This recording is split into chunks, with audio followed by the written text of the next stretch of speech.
اور بھائی ماشاءاللہ ایک اور بہترین اور لاجواب پروجیکٹ یہاں پر مجھے دیکھنے کو ملا ہے، جس کے اندر یہاں پر مسجد اقصیٰ اور بیت المقدس بنایا گیا ہے، اور ساتھ ہی ساتھ آپ دیکھ سکتے ہیں یہاں پر یہ جو ہے کعبہ شریف بنایا گیا ہے، اور ان بچوں کی بہت ہی پیاری محنت ہے۔ بچوں یہ کیا بنایا آپ لوگوں نے؟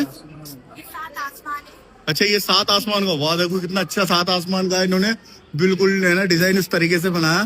یہ 1st 2nd 3rd 4th 5th اور 6th اور 7th، یہ دیکھیں بھائی بہت ہی شاندار چیز بنائی ہے۔ تو میرا سفر معراج کے بارے میں بتاؤں گی۔ اللہ کے رسول صلی اللہ علیہ وسلم کو میں آپ کو معراج کے سفر کے بارے میں بتاؤں گی۔ اللہ کے رسول صلی اللہ علیہ وسلم کو اللہ کی طرف سے بہت بڑا تحفہ ملا ہے۔ اللہ کے رسول صلی اللہ علیہ وسلم کو معراج کے سفر کے لیے تیار کیا گیا۔ معراج سے مراد وہ سفر ہے جس میں حضرت محمد صلی اللہ علیہ وسلم نے مسجد حرم سے مسجد اقصیٰ اور آسمان کی سیر کی۔ علیہ السلام معراج کے سفر کے لیے آتے ہیں تو آپ صلی اللہ علیہ وسلم کا سینہ چاک کیا جاتا ہے، دل نکالا جاتا ہے اور زمزم کے پانی سے دھویا جاتا ہے۔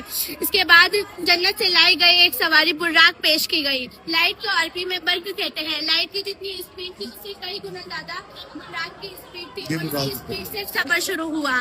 پھر حضرت محمد صلی اللہ علیہ وسلم کو مکہ شریف سے مسجد اقصیٰ لایا گیا۔ مسجد اقصیٰ میں تمام انبیاء نے حضرت محمد صلی اللہ علیہ وسلم کی امامت میں نماز ادا کی۔ پھر جب تمام انبیاء کی امامت میں نماز ادا کی، پھر یہ سفر شروع ہوا۔ معراج کا سفر شروع ہوا تو اس سیکرٹ ڈور سے ہوا جس کا حدیثوں میں تذکرہ ہے۔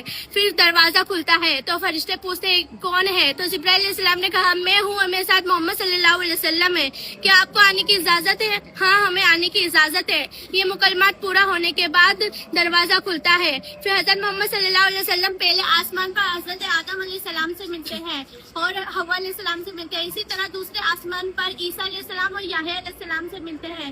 تیسرے آسمان پر یوسف علیہ السلام سے ملتے ہیں۔ چوتھے آسمان پر ہارون علیہ السلام سے ملتے ہیں۔ چھٹے آسمان پر موسیٰ علیہ السلام سے ملتے ہیں۔ 7ویں آسمان پر ابراہیم علیہ السلام سے ملتے ہیں۔ پھر وہاں سے سدرۃ المنتہا تک پہنچتے ہیں۔ سدرۃ المنتہا ایک بیری کا پیڑ ہے جس سے 4 نہریں نکلتی ہے۔ 2 نہریں دنیا میں جاتی ہے جن کو نیل اور افرات کہا جاتا ہے۔ 2 نہریں جنت میں جاتی ہے جن کو شیزان اور ایزان کہا جاتا ہے۔ وہاں سے دنیا میں جاتی ہے جن کو نیل اور افراد کہا جاتا ہے، اور 2 نہریں جنت میں جاتی ہے جن کو شیزان اور ایزان کہا جاتا ہے۔ پھر وہاں سے جبرائیل علیہ السلام نے کہا کہ اب میں ایک قدم بھی آگے نہیں بڑھ سکتا، اگر میں نے ایک قدم بھی آگے بڑھایا تو میرے سارے پر چل کے راکھ ہو جائیں گے۔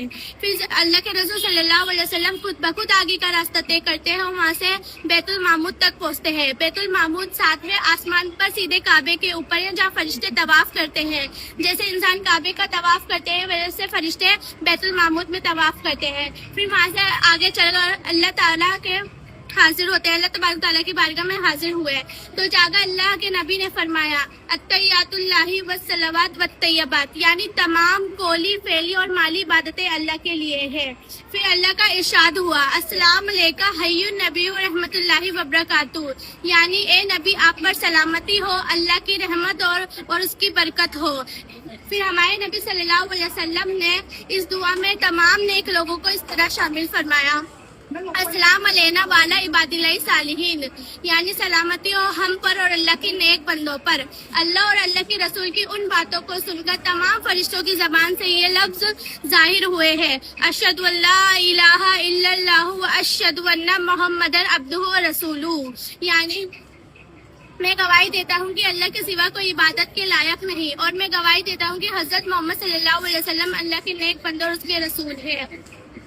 اس سے یہ معلوم ہوا ہے کہ جو اتحیات ہم نماز کی 2ری اور 4تھی رکعت میں پڑھتے ہیں وہ اصل میں 3 بڑی ہستیوں کے الفاظ ہیں۔ پھر آپ صلی اللہ علیہ وسلم کو واپس کے راستے میں جنت اور جہنم دکھائی گئی، اور آپ صلی اللہ علیہ وسلم کو 5 وقت کی نماز کا تحفہ عطا کیا گیا جو ہم پر فرض ہے۔ السلام علیکم ورحمۃ اللہ وبرکاتہ۔